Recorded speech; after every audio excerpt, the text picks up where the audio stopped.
खातून हम सदतीन को बाइक से बहुत तंग आ गए। ऐसे मिलने जाती हूँ। पहले मत जाना। क्यों? वो बहुत खतरनाक बंदा है। अपने वफात के लिए कुछ भी कर सकते हो। इस बंदे ने तो जान देनी है ना। अच्छा अलीमा, मैं उससे मिलने जा रही हूँ।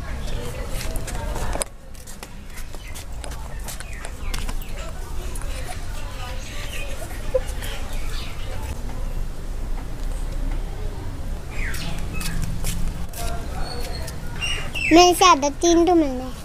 खातून उनसे आपकी मुलाकात नहीं हो सकती, यहाँ से जाओ। आधे मत आना, नहीं तो मैं तुम्हारा लूंगी। सादत तीन तो बोलो हम तुम मिलने आई है, वरना मैं तुम्हारा लूंगी।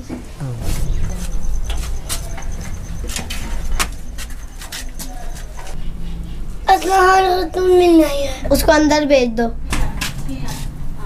दरवाजा खोले। आ जाओ। अब क्यों आई हो? मैं आपसे मिलने आई हूँ। मैंने आप से शादी की। अब कोई फायदा नहीं है। आप तल दे।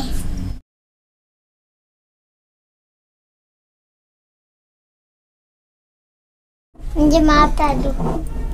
अब कोई फायदा नहीं है। दुनिया में सिर्फ दो चीजों से मोहब्बत की है, एक हुकूमत, आपसे असलाना खातून।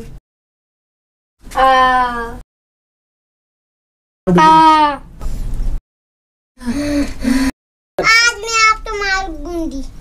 ना तू ना आप ऐसा ना करे। असलाना तू ना ऐसा ना करना।